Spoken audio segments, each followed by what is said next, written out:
Eu quero chamar ao palco a Laura Queiroz, ela é diretora de Relações Governamentais e Comércio do Consulado Britânico em Belo Horizonte e cofundadora da rede Pretas na Mina. Laura, pode vir, é com você.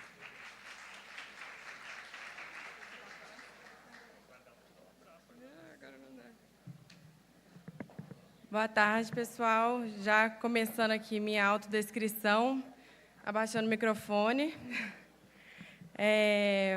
Como me apresentaram, eu sou Laura Queiroz, sou a representante oficial do governo britânico aqui em Minas Gerais e cofundadora, junto com a Ana Cunha, da rede Pretas na Mina. É um prazer estar aqui hoje junto com vocês nesse evento tão importante. Eu sou uma mulher negra, de estatura média, óculos, com cabelos cacheados escuros. Estou usando uma blusa azul clara e uma saia preta. Eu gostaria de convidar todos para o quarto painel, que é uma temática extremamente importante, que até é conectada com o que foi falado aqui pelo Adriano, que é a saúde integral com foco nos grupos minorizados. E, para esse painel, eu já gostaria de convidar os painelistas. A primeira delas é a Adriana do Carmo, consultora em investimento social da Fundação ArcelorMittal.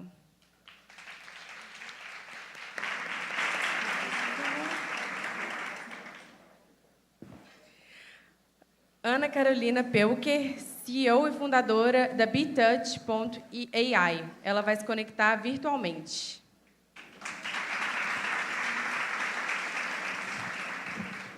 Cláudio Teixeira, gerente de saúde integrada na Samarco.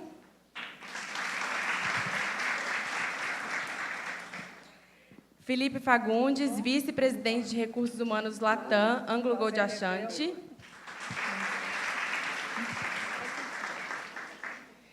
Regiane Henrique Moreira Miranda, especialista de atração e DI na ArcelorMittal Brasil.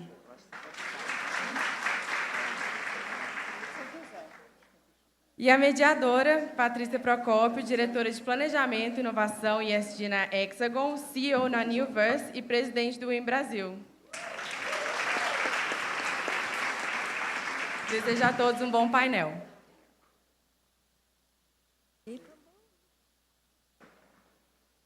Olá, boa tarde a todos e todas. Sou Patrícia Procópio, sou uma mulher cis, 60 anos, estou vestindo um vestido preto, longo. Meus cabelos brancos estão aqui despistados em algumas mechas louras. E, para mim, é uma alegria muito grande estar presente aqui no Exposibran. Primeira Diversibran, né, gente, presencial. Esse é um marco importante, trazendo uma pauta tão relevante. Eu acho que a gente tem alguns pontos que eu queria reforçar, por estar aqui mais no final do dia. A gente teve uma presença, principalmente de manhã, muito marcante, né, de lideranças aí que estão mostrando esse engajamento nos nossos temas, na nossa discussão de inclusão e diversidade. Eu acho que a gente tem um público aqui hoje que muitos, né, já estão nos acompanhando, mas é importante ter novas pessoas comprometidas a falar sobre esse tema. E aqui estou muito feliz de estar com esse grupo para discutir uma questão que é extremamente relevante quando se fala em inclusão e diversidade.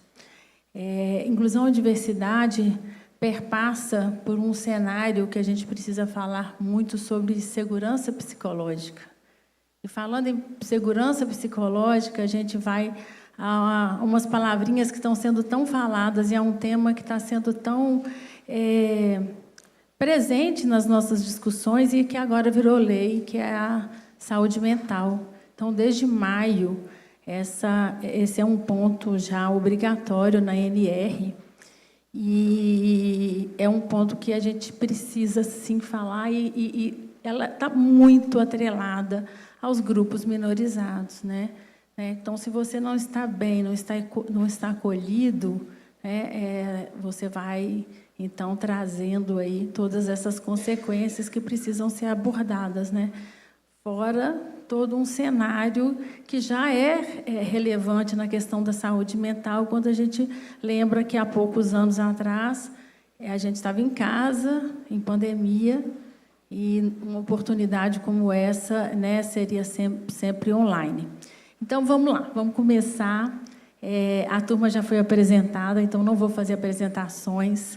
Eu tenho um prazer muito grande de convidar aqui a Ana Carolina para iniciar um pouco da fala. Eu a convidei para esse painel num contexto, porque eu acho que a gente precisa entender melhor quando se fala em saúde mental, né? De que mesmo que a gente está falando? Por que caiu na ANR? Por que virou lei?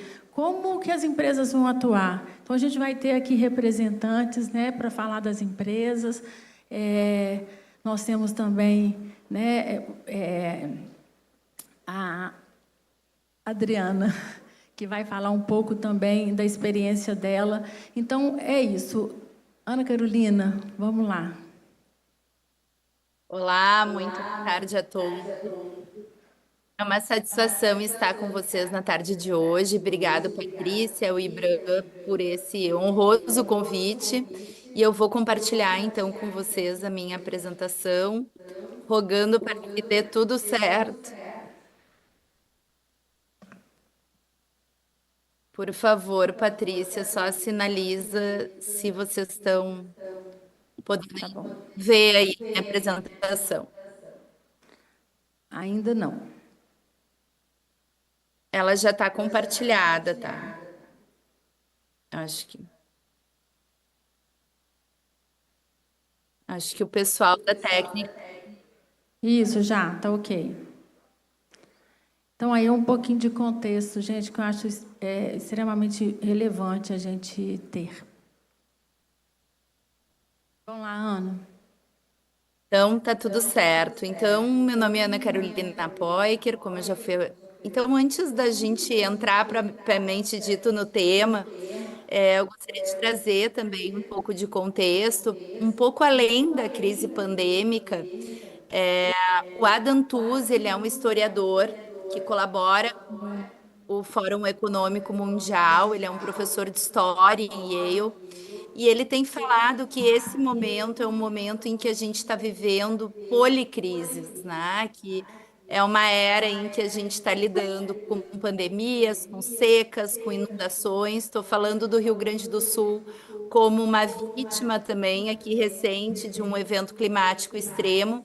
E todos esses choques econômicos, sociais, ambientais, sanitários, humanitários, eles se entrelaçam, eles se relacionam e impactam uns aos outros e a nós, né? Então, a saúde mental, ela não passa incólume por todas essas transformações do mundo. E, recentemente, então, o Brasil se constatou, né, são números do INSS, que na série histórica, nos últimos 10 anos, há uma grande crise de saúde mental, porque o Brasil ele registrou quase 500 mil afastamentos do trabalho por causa de saúde mental. É o maior número desde 2014, né? Houve um aumento de 2023 para 2024 de quase 70%. Então, é algo que realmente a gente precisa entender. Só que esse não é um problema do Brasil, é um problema global. O valor projetado de perda cumulativa de produção econômica, ele atinge 16 trilhões de dólares, é algo muito expressivo, é isso que é projetado até 2030, e uma série de outros impactos, naturalmente, que para as pessoas, mas também para os negócios. Então, 225 bilhões por ano em absenteísmo, presenteísmo, que é o absenteísmo presente, 150 bilhões por ano nos Estados Unidos, é estimado. O turnover, né, pode chegar a 30 mil dólares, o custo médio de ter que substituir um trabalhador em virtude de problemas de saúde mental, além de questões de desempenho também. Então, perdas relacionadas ao estresse podem aí trazer também um prejuízo, naturalmente, que para produtividade, desempenho operacional, para a qualidade do trabalho. Então, pode custar 5% dos custos totais de um projeto, quando as empresas enfrentam problemas de saúde mental na sua força de trabalho, além de riscos reputacionais, né? Então, eu tenho dito que hoje é como se nós vivêssemos numa caixa de vidro, tá? E que tudo rapidamente é compartilhado nas redes sociais, e dependendo da gravidade, o custo médio de um litígio pode chegar a 500 mil dólares, então é muito, né? Só que como que as empresas acabam atuando diante disso? De maneira reativa ainda, com uma lógica de benefício de saúde mental e não de sistema de gestão, né, que vá mitigar, controlar esse tipo de risco. E é essa grande novidade que a NR1 traz, né? A ampliação da NR1, ela traz de maneira expressa a necessidade das empresas terem que gerir esses riscos ocupacionais, assim como elas gerem os riscos físicos, químicos, biológicos, ou seja, acidente de trabalho também pode ser mental. E o que a gente está falando aqui não é adoecimento mental, mas aquilo que pode constituir a causa raiz do adoecimento mental no trabalho, como, por exemplo, pressão por produtividade, falta de autonomia, violência, assédio, relações interpessoais tóxicas, e é por isso que esse tema se entrelaça tanto com o tema da diversidade e inclusão. Então, resumindo, a gente está falando de um problema global com alto custo direto e indireto, que impacta na sinistralidade, que acarreta perdas de vidas, né, sofrimento para os trabalhadores, mas o grande problema é que muitas vezes a empresa ela não tem um método para rastrear o fator humano. E esse fator acaba sendo uma surpresa, acaba sendo imprevisível. Então, a gente tem trabalhado com uma tecnologia, atualmente nós estamos dentro do Núcleo de Inteligência Artificial da PUC do Rio Grande do Sul, trabalhando com modelos preditivos para antecipar problemas que podem repercutir no adoecimento da força de trabalho. Então, esse é um exemplo, né, de como gerir, e esse tema está intimamente ligado com o primeiro padrão internacional, né, que é a ISO 45003, orientado para a gestão desse tipo de risco.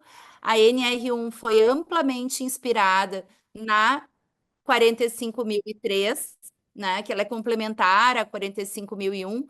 Inclusive, eu estou no grupo da BNT de maneira inédita, uma psicóloga junto com os engenheiros, né, trabalhando na tradução da família ISO para o Brasil.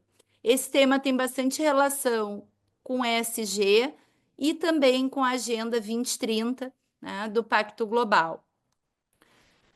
Essa agenda, né, quando a gente fala de saúde mental, a gente está falando do social, mas não olhando para a comunidade apenas, né, olhando para dentro de casa, olhando para as políticas, né, de o quanto que essa empresa está promovendo a diversidade de gênero, etnia, idade, outras características para garantir um ambiente inclusivo, relações laborais, né, garantir condições de trabalho justas, remuneração adequada, benefícios que sejam equitativos, desenvolvimento, então oferecendo oportunidades de desenvolvimento profissional, treinamento, educação continuada, impacto na comunidade. Eu acho que o setor de mineração dá aula nesse sentido, né, de como se pode contribuir positivamente também para a comunidade por meio de iniciativas de responsabilidade social e adotando práticas éticas transparentes, promovendo integridade, conformidade com regulamentos. Mas aqui eu chamo atenção para o quanto que a sustentabilidade humana acaba ainda não sendo um tema tão trabalhado, especialmente porque as empresas deixam de olhar para dentro, né? Então, esse que é o convite aí que a NR1 traz, né? Que é garantir um sistema de gestão que proteja os trabalhadores. E eu chamo a atenção, quando a gente trata do tema de diversidade e inclusão, saúde mental, também para esse momento no qual é um ambiente que a gente convive com várias gerações e a geração Z já vem se mostrando uma geração mais consciente, com ideais, hiperconectada, mas também solitária, extremamente vulnerável ao adoecimento mental e, portanto, um ponto de atenção para os gestores, né?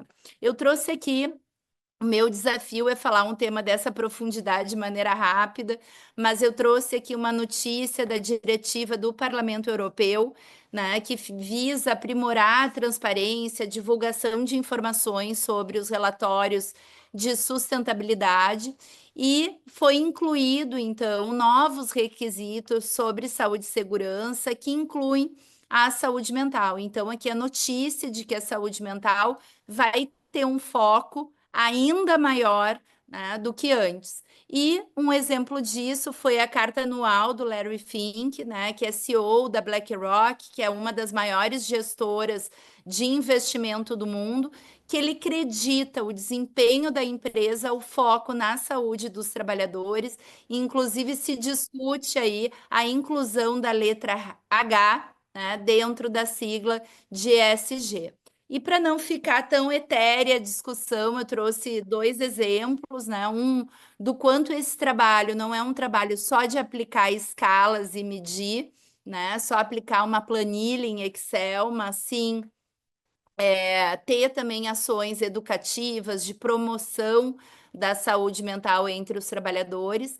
Aqui um exemplo de um trabalho que nós temos implantado de acolhedores emocionais no Banco do Brasil, formando brigadas de primeiros socorros psicológicos para garantir que as pessoas possam buscar ajuda, né, muito antes de adoecerem. E na Eletrobras, né, que foi um trabalho que iniciou pela educação do C-Level e seguiu com rastreamento populacional por meio de software, com modelos também preditivos, né, em toda as unidades. Então, eu finalizo aqui a minha fala dizendo que a conformidade que a NR1 traz não é apenas para cumprir a lei, mas garantir que a saúde mental, o bem-estar dos trabalhadores, eles sejam, de fato, uma prioridade estratégica em todas as organizações. Então, eu deixo aqui para vocês um e-book que eu escrevi junto com a Cibele Faller, que também é doutora em psicologia, um e-book que vocês podem baixar, trazendo aí um guia prático para a gestão de fatores de risco psicossociais e conformidade legal. Obrigada.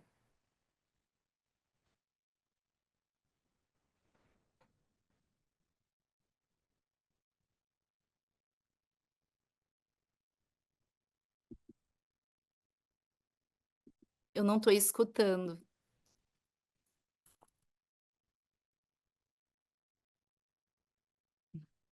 Porque a gente vai partir agora para entender um pouco mais, né, como isso está acontecendo nas empresas. Então, eu vou chamar o Cláudio.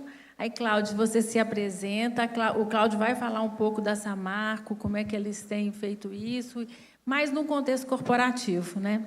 Obrigada aí, Cláudio. Boa tarde. Queria agradecer ao Ibram pelo convite, né, que é um tema para nós muito importante.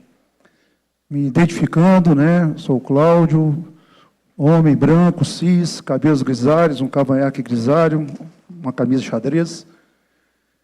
Para nós, até o tema diz, né, saúde integral, a gente lida isso de uma maneira, assim, uma visão muito holística da saúde.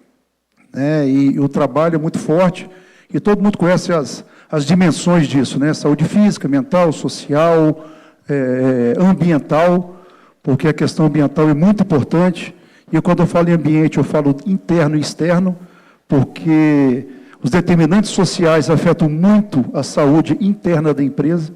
Então, é muito importante o indivíduo como um todo, não só o indivíduo como empregado ou empregada.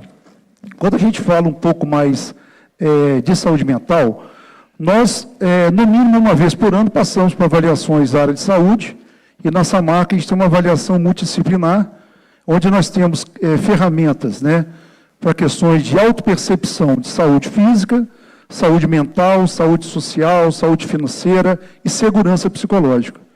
Com isso, a gente tem um relato individual e passamos por uma equipe multidisciplinar, né, todos os empregados passam com psicólogo, assistente social, médico, enfermeiro, fonoaudiólogo, odontólogo, higienista e ergonomista. Então, isso traz para a gente uma característica muito importante de significado. A gente entende o que é autopercepção e a gente começa a entender também como fazer isso através do profissional. Especificamente de saúde mental, a gente tem um caminho grande aí pela Samarco. Nós começamos de uma maneira muito pesada, todos sabem do incidente que nós tivemos em 2015, e aí tivemos essa questão de saúde mental muito voltada ao público externo. Com isso, depois veio demandas internas, com isso veio também a pandemia, e tudo isso na maneira mais de tratativa, né, de assistência. Quando acabou a pandemia, nós falamos, vamos mudar isso aí, vamos mudar esse mindset para prevenção, promoção e um outro trabalho. E aí fazemos isso muito fortemente desde então, principalmente trazendo a quebra de estigma.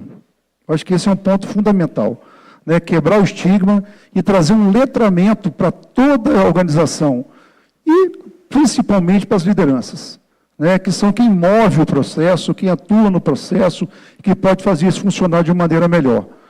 Quando tudo isso funciona, e a gente faz muitas coisas, a gente tem um glossário de saúde mental disponível a todos na intranet, nós temos cartilhas para liderança que a gente mensalmente encaminha, ações, nós temos letramento também dos nossos empregados terceiros, lideranças terceiras, ou seja, um movimento todo de suporte, de atuação, mas um ponto fundamental, segurança psicológica.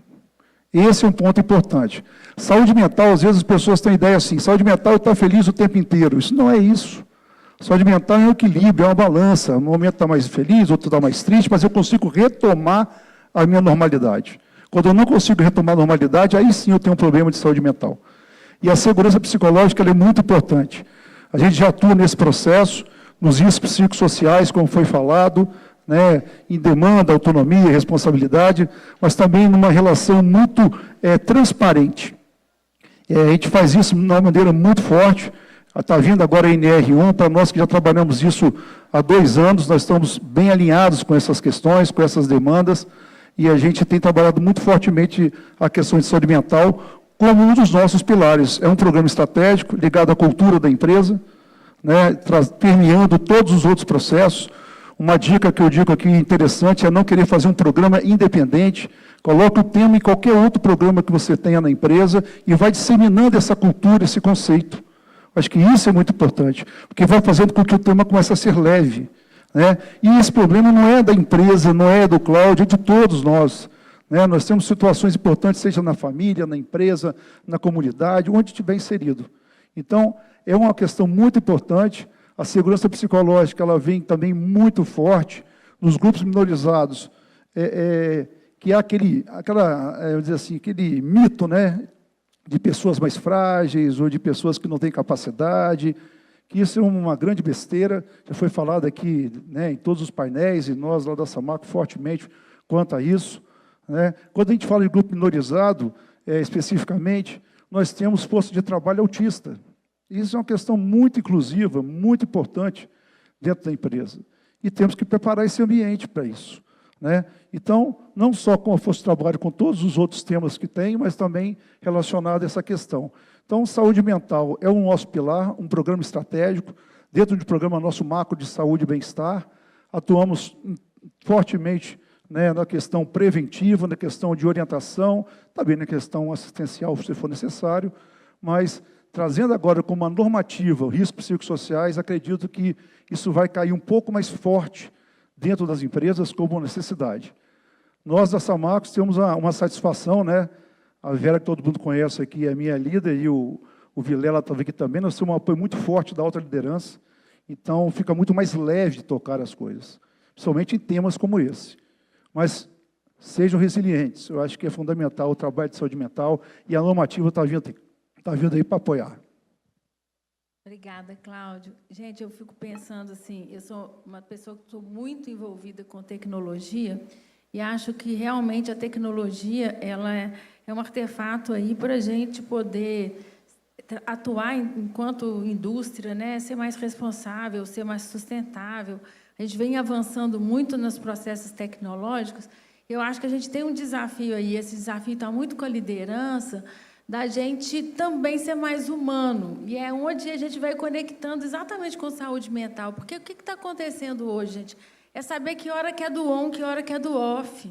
Né? A gente virou uma pessoa do on. E isso, esse processo, né, pós-pandemia, ele realmente vem vindo forte nessas questões das empresas. E a gente precisa, né, de ter esse apoio da liderança para administrar todo esse contexto e, mais uma vez, repetindo, eu gosto de dizer isso, da gente ter mais tempo para ser humano, deixar a máquina ser máquina, deixar a gente conduzir os processos.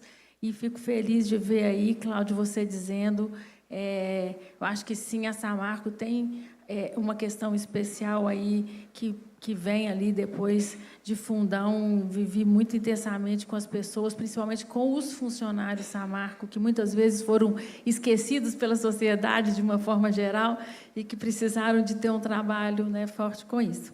Mas vamos lá, porque a gente tem ainda muito assunto. E eu quero chamar aqui agora o Felipe, que vai falar um pouco da AngloGold. A AngloGold também, né, dentro de todos esses processos, vem experimentando algumas ações efetivas e tem um case interessante para contar para a gente. Boa tarde a todos e todas. Sou o Felipe, me autodescrevendo, eu sou moreno claro, cabelo escuro, estou vestindo uma camisa azul social, um paletó azul e calça azul. E até antes de começar, para compartilhar assim, um orgulho muito grande de perceber a AngloGold tão bem representada aqui pelo time e potencializando, fortalecendo esses laços aqui que a gente tem para esse tema que é tão relevante. Então, estando já há 11, né, quase 12 anos na AngloGold, tá percebendo esse movimento é motivo de muito orgulho.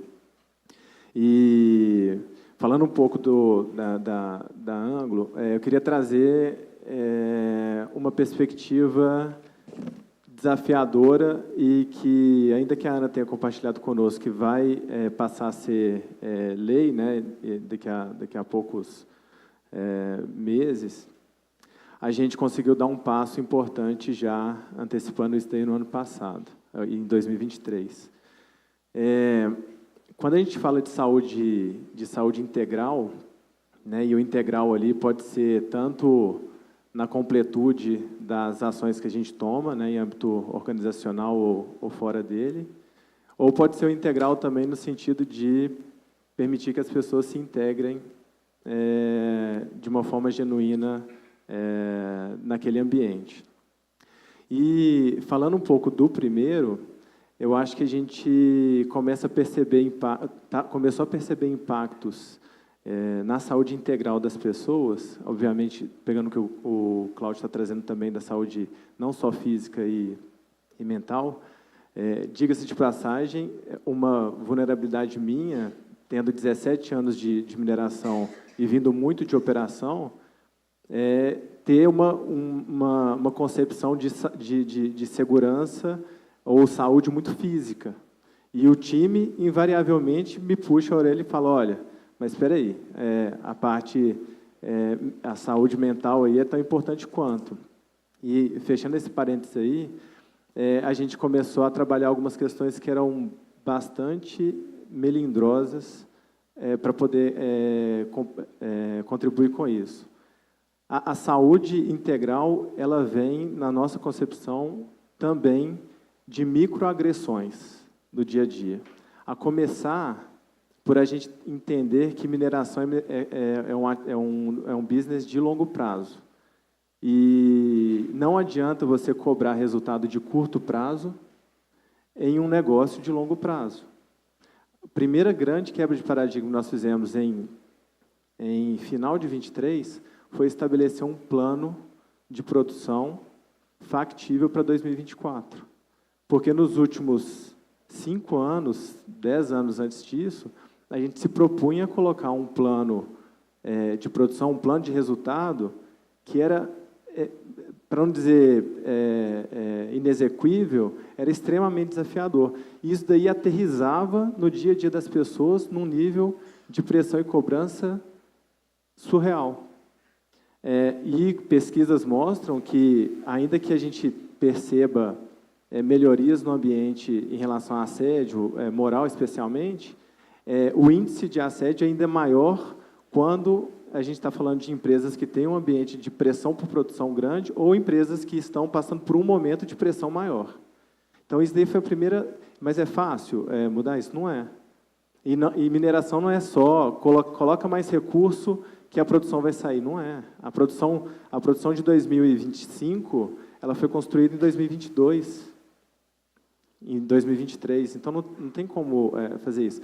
Então, apesar de simples, assim, de ser uma única coisa, ela, para mim, foi transformadora e foi uma medida que, em 2023, a Anglo Gold teve a coragem de tomar. Decisões difíceis vieram a partir disso, mas a resultante é muito, muito positiva. Agora, falando de saúde integral também, a gente tem que olhar na concepção do indivíduo, não só dentro da empresa, mas também dentro de casa. E aí, dentro de casa, a nossa estratégia foi... vamos dar tempo para as pessoas, inclusive os grupos de minoria, para que eles possam cuidar de si.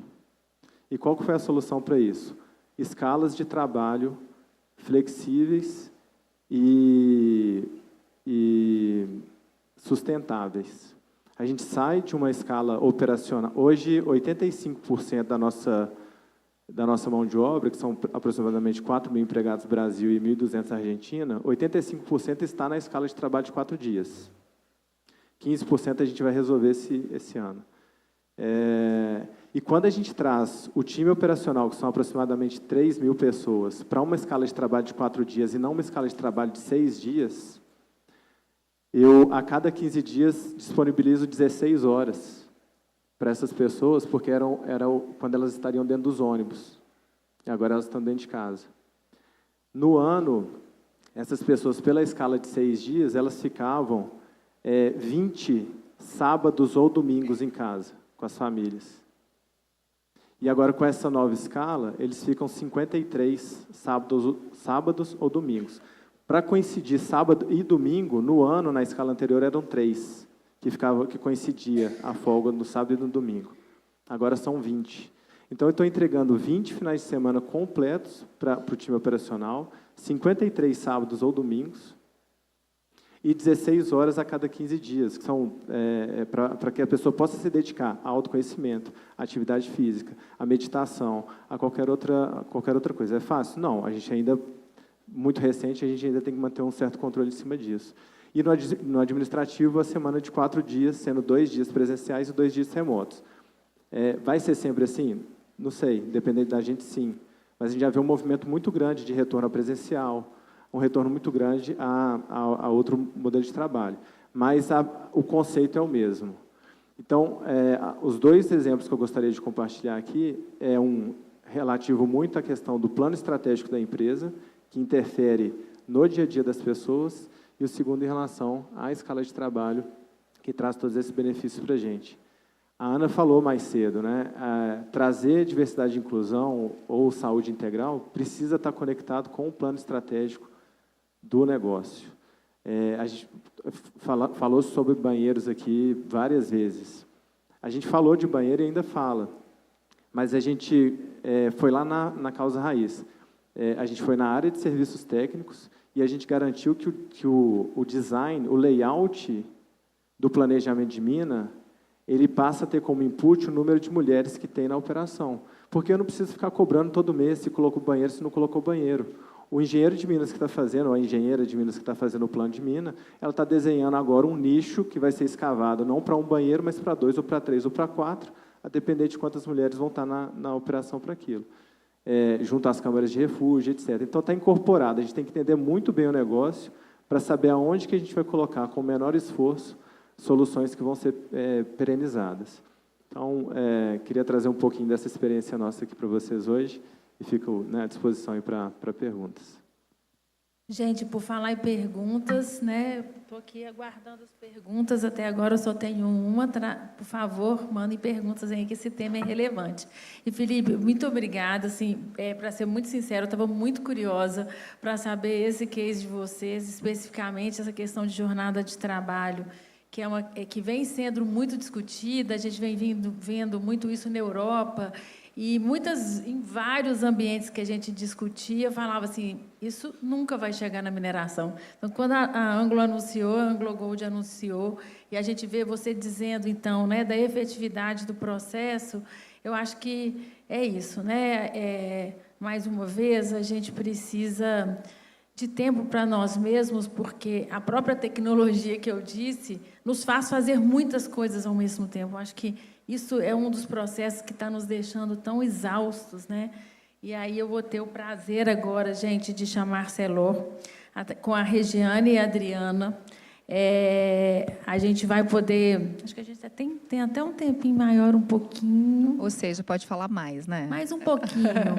Porque nós não podemos deixar de escutar bem a Adriana com a sua experiência de vida, mas também a Regiane falando aí na questão específica da Celor, né, envolvendo aí nos desafios e as oportunidades de inclusão social dentro dos projetos aí com foco em saúde mental. Obrigada. Gente, eu me chamo Regiane, sou uma mulher negra, né? Vou aqui me autodescrever. Tenho os cabelos castanhos escuros, alguns brancos também, como diz, né? Algumas de nós aqui. Eu estou vestindo um macacão verde e um sapato animal print. Primeiramente, agradecer a vocês pelo convite. É um prazer estar aqui, né, junto com vocês nesse painel e também nesse evento da IBRAM. E quando o Felipe traz aqui, junto com o Cláudio, né, a questão da nossa temática, saúde integral com foco nos grupos minorizados. E a ArcelorMittal tem um case super bacana que vai para a comunidade, né? O Felipe trouxe o que ele está fazendo, né, lá na Anglo, dentro da organização, assim como o Cláudio. Nós temos uma mina em Itatiaia-Sul, aqui próximo, né, de Belo Horizonte, que está num processo de expansão, e aí no momento, né, de desenvolvimento ali, né, o que a gente pode fazer com relação a conectar as pessoas, né, diversas aqui para a nossa organização. E a gente tem ali em Betim, que é próximo de Itatiaia-Sul, uma favela, não sei se todos conhecem, favela Teresópolis. Gente, o nome é favela mesmo, algumas pessoas já até me perguntaram se vai falar favela, é comunidade? Eles gostam de ser, né, chamados por favela, favela do Terê. E a gente teve a oportunidade de estar com eles durante um tempo, conversar, conhecer, entender um pouco daquela comunidade. E quando a gente fala de saúde integral, mental, uma das questões no nosso país, né, que, de fato, gera aí um impacto na saúde das pessoas é a nossa desigualdade socioeconômica. E quando a gente foi para aquele lugar, conhecendo as pessoas, a gente viu quantas pessoas queriam oportunidade de trabalho, de emprego, mas elas queriam e precisam, né, de uma qualificação.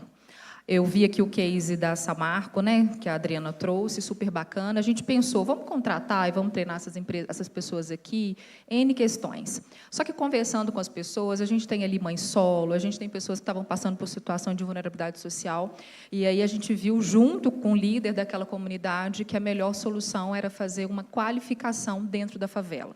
Então, eles nos cederam um espaço e a gente teve a oportunidade, em parceria com o Senai, de treinar 25 pessoas, todas diversas, sejam pessoas que passavam por vulnerabilidade socioeconômica, mães, solo, mulheres, interseccionalidade, LGBTQIA+, foi uma turma bem diversa. E a gente levou, né, para o turno da noite, para que as pessoas também pudessem, né, durante o dia, ter ali suas atividades. Foram 4 meses de formação, de qualificação, e para a gente foi de muito aprendizado. Por quê? A gente chegava ali, né, para fazer os acompanhamentos, e eu não vou me esquecer, tanto eu como Silvia, que está aqui comigo, né, e a gente fez esse trabalho juntas na época. A gente estava num determinado dia com uma mãe, com uma criança no colo, a criança ali, né, estava começando a passar mal, e ela falava, não, eu preciso estar aqui, ela ainda está bem, não preciso, né, sair daqui correndo, porque é a oportunidade que eu vejo de ter uma qualificação, de entrar no mercado de trabalho e trazer dignidade para a minha família.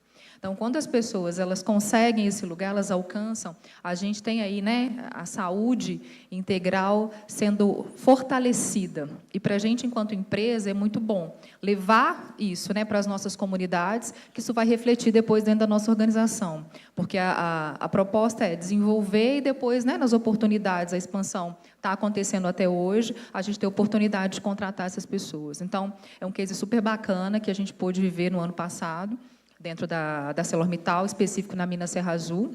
Dentro de casa, a gente tem vários cases bacanas, mas eu vou deixar a Adriana trazer um pouquinho aí, né, da história dela para a gente, que eu acho que é uma história de um momento de vida dela importante, né? Então, eu deixo para ela e depois eu volto aqui para falar um pouco mais das ações da ArcelorMittal. Obrigada. Obrigada, Regiane. É isso mesmo. Acho que a gente vem falando muito aqui, depende até do ponto de vista, né? Somos iguais, não somos iguais, né? Acho que direitos iguais, né? Mas acho que somos bem diferentes e é a essência de respeitar essa diferença e poder trabalhar no contexto. E, mais uma vez, a importância da mineração nos seus territórios e como ela pode influenciar nesse contexto. E vamos lá, Adriana, porque eu já sei um pouco da sua história, mas eu acho que vai ser interessante você mostrar aí para nosso público. Muito boa tarde a todas e todas. Queria agradecer primeiramente o convite e parabenizar a organização do evento pela legenda, né? Mas antes eu vou me audiodescrever também. Eu sou uma mulher de 45 anos, cabelos pretos longos, estou de óculos, com uma roupa branca e preta, e eu tenho uma deficiência que não é visível. Eu sou surda, oralizada e ouço por meio de implante coclear. E é um prazer estar aqui com vocês, né, como eu disse, representando aí a comunidade surda. Antes de eu me tornar uma pessoa com deficiência, eu achava que todos os surdos eles se comunicavam por libras, né? Mas eu venho aprendendo. Eu perdi a minha audição em maio de 2024, em decorrência de uma meningite bacteriana. E, de lá para cá, eu tenho aprendido muitas coisas sobre a diversidade surda. E uma delas é que os surdos oralizados, né, do grupo que eu faço parte, eles não são fluentes em libras, né? Eles precisam, muitas vezes, de legenda para poder acompanhar e compreender. Então, muito obrigada à organização do evento, né? Eu estou aqui acompanhando por meio da legenda.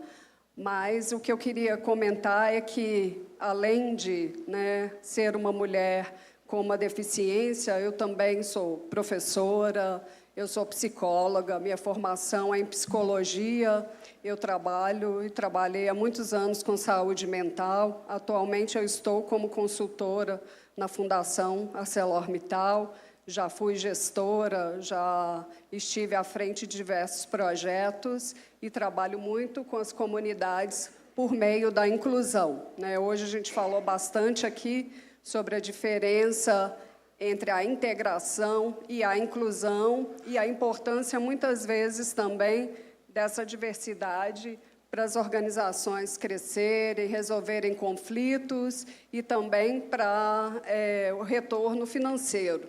Mas eu queria compartilhar aqui alguns dados que, ao me tornar uma pessoa com deficiência, né, eu fui investigar e conhecer um pouco desse universo e me assustou muito alguns dados, né? Um deles é que, atualmente, cerca de 5% da população ela tem algum grau de surdez. Isso dá aí em torno de 10 milhões de pessoas que estão aí e precisam, de fato, serem incluídas, porque são pessoas em idade produtiva, né, assim como eu, com diversas habilidades e capacidades. E assustem, né? Isso me assustou muito. Nos conselhos de administração das organizações, as pessoas surdas, especificamente as mulheres, não representam 1%. Então, a conta não fecha, né? A gente tem 5% da população que hoje tem um grau de deficiência auditiva, mas somos menos de 1% nos conselhos de administração.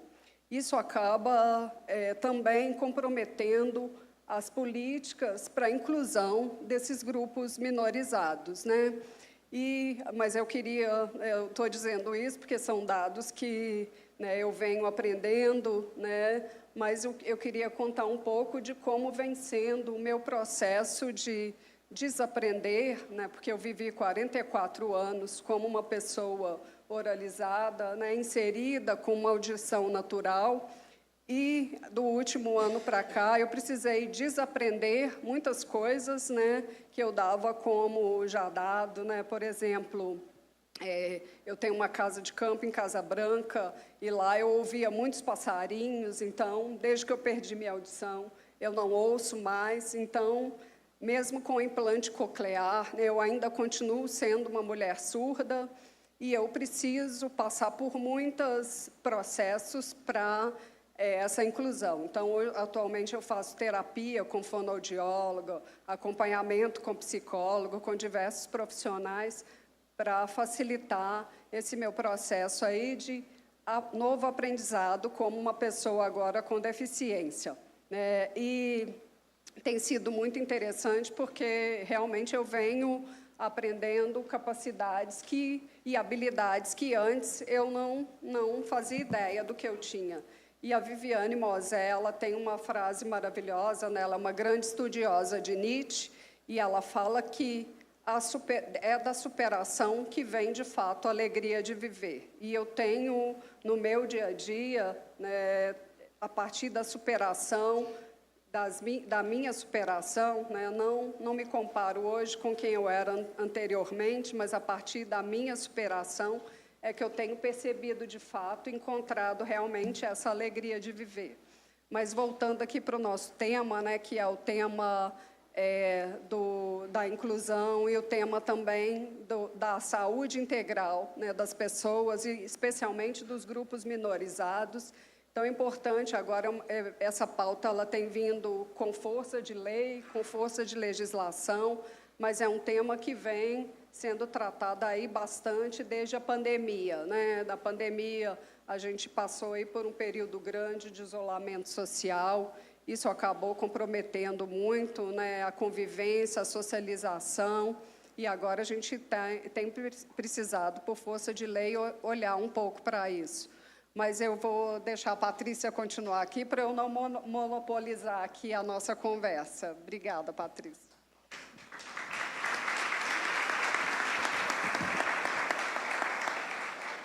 Bom, gente, nós achamos muito importante trazer a Adriana aqui, porque é isso, né? A gente precisa ter essas experiências, entender, né? Ter essa escuta para entender como são os processos, né? E sobre isso, né? A gente, às vezes, fica com uma percepção do olhar, né? E falar assim, não, mas ali é todo mundo igual, né? O que é igual, de novo, né? É falar sobre isso. Ô, gente, então, perguntas, por favor. A Ana fez uma pergunta, mas eu acho que, né, a gente já foi respondida aqui, que é de como as empresas têm feito para melhorar a saúde mental. A gente viu alguns exemplos aqui. E aqui tem uma pergunta da Luciana, que ela está falando o seguinte, que ela acha que a questão de etarismo, né, de gerações, precisa ser melhor abordada, e ela está muito relacionada com essa questão, né, da saúde mental, principalmente quando as pessoas vão sentindo a pressão do tempo. Eu sou um case aí desse ponto, então, se algum de vocês quiser falar alguma coisa, Cláudio, Felipe, Regiane, Adriana.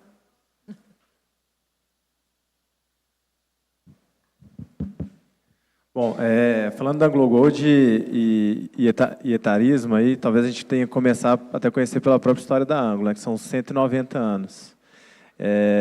E a empresa precisou, né, se adaptar aí ao longo de toda essa história.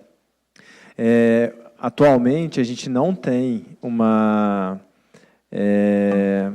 um nível de maturidade para etarismo tão grande quanto a gente tem para alguns outros tipos de ações dentro de diversidade e inclusão.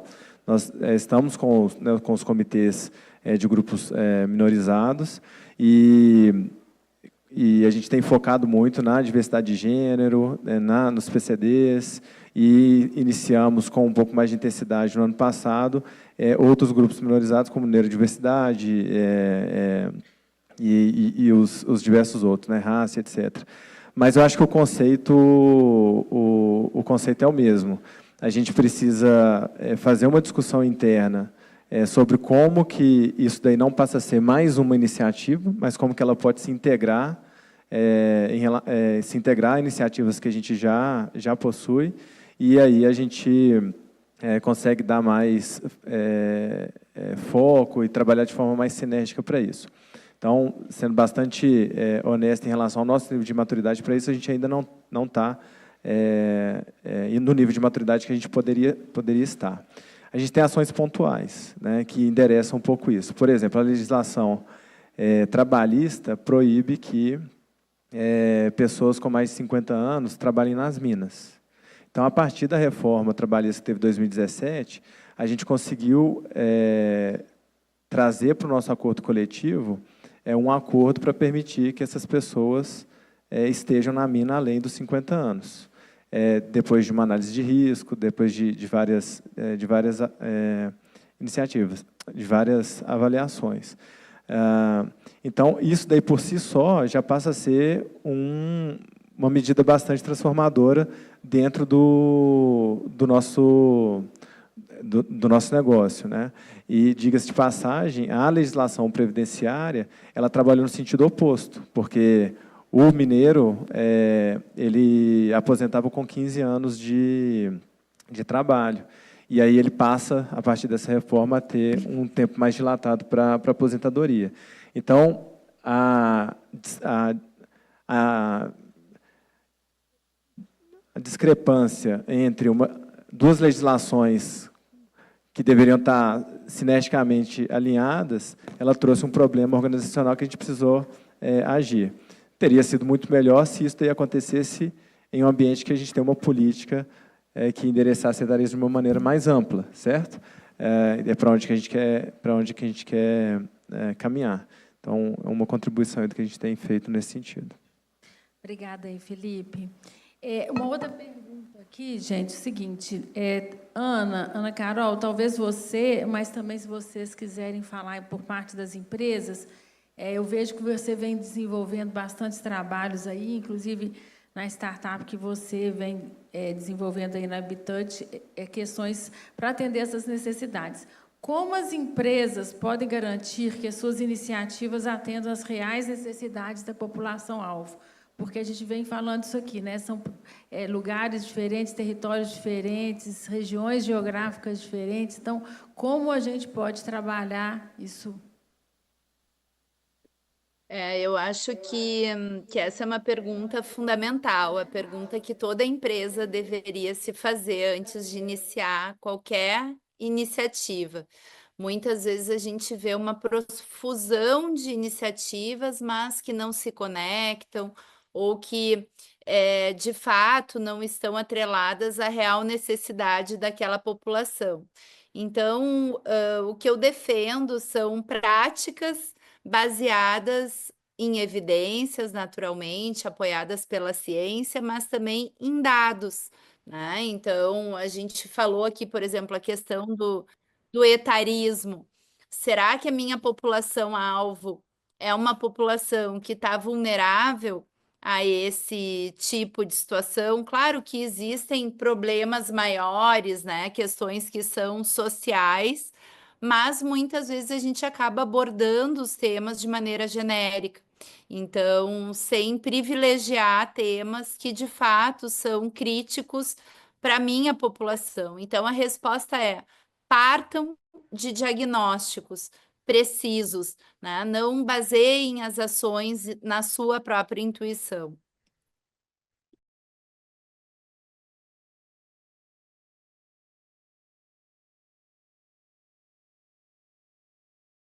Dos diagnósticos, toda vez que a gente vai para a comunidade e tem a oportunidade de escutar as pessoas, a gente sai de lá e fala, nossa, fiz um projeto, olha que bacana, e quando você chega e coloca na mesa, aquelas pessoas começam a trazer mas isso e aquilo. Você fala, não tinha pensado, porque a gente não vive naquele lugar, a gente não está ali todos os dias. Então, tem sido para a gente de muito aprendizado na ArcelorMittal ir até as nossas comunidades, escutar as pessoas, e os nossos projetos têm, de fato, sido, né, muito mais assertivos, por conta dessa ação de ir, de se abrir e de ouvir.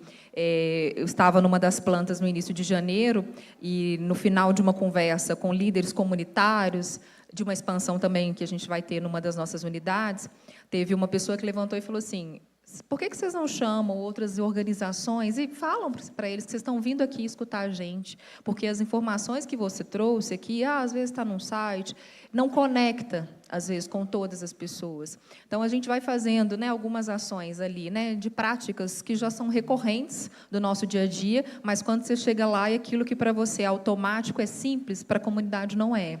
Então, são conversas que a gente tem tido, que tem tido retornos importantes. E até trazendo um dado, por exemplo, a gente estava nessa comunidade e era para uma divulgação dessa expansão. Em 24 horas, a gente teve mais de 1.000 pessoas inscritas, e a gente falou com 20 líderes comunitários. O que é isso? A gente explicou, tirou as dúvidas, conversou, falou, de fato, qual era o propósito, qual era o objetivo, e todos saíram dali, nossa, eu não imaginava, já tinha visto isso ali, né, num outdoor, num cartaz, enfim. Mas a gente conseguir ouvir a comunidade, a gente tem tido retornos muito positivos também. Então, só reforçar isso. Obrigada, Regiane, obrigada, Ana. Gente, então, nós estamos encerrando o nosso painel, a gente está encerrando aí um dia importante. Saúde mental, então, gente, na nossa lista aí, fundamental de discussão, né, de foco estratégico.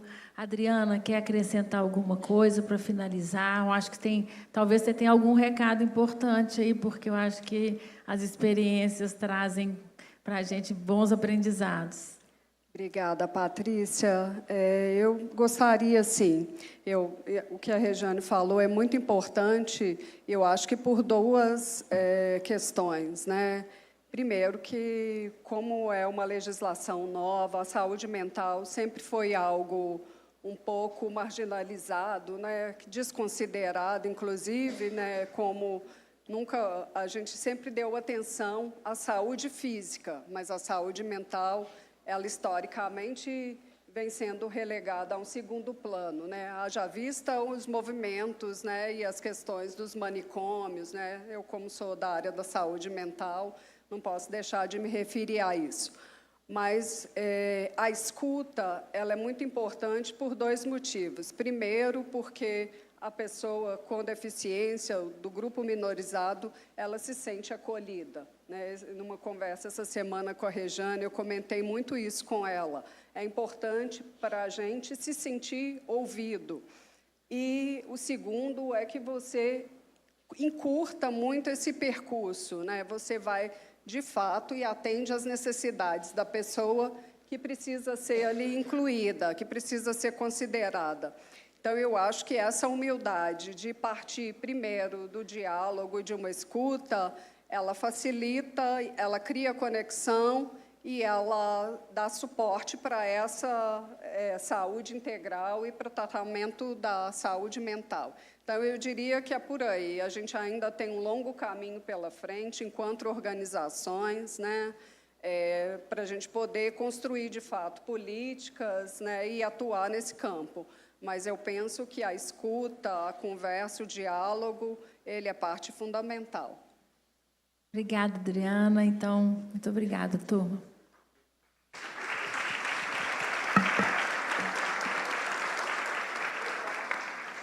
Alô? Muito obrigada a todos os panelistas. Acho que essa foi uma discussão muito importante e que normalmente a gente não vê no nosso dia a dia, principalmente na nossa discussão de diversidade e inclusão. Queria trazer aqui destaque de duas falas importantes, uma da Ana, a doutora que participou aqui virtualmente com a gente, que é referente a essas peculiaridades. Cada grupo tem a sua peculiaridade e isso impacta muito na saúde mental. Então, acho que é muito importante a gente pensar, até conecta com uma frase que a Patrícia falou, que não somos todos iguais. Então, cada um, a gente precisa pensar em cada peculiaridade de cada grupo e não tratar isso como um problema generalizado. Então, trazendo de volta a fala da Patrícia, não somos todos iguais, mas a gente quer direitos iguais.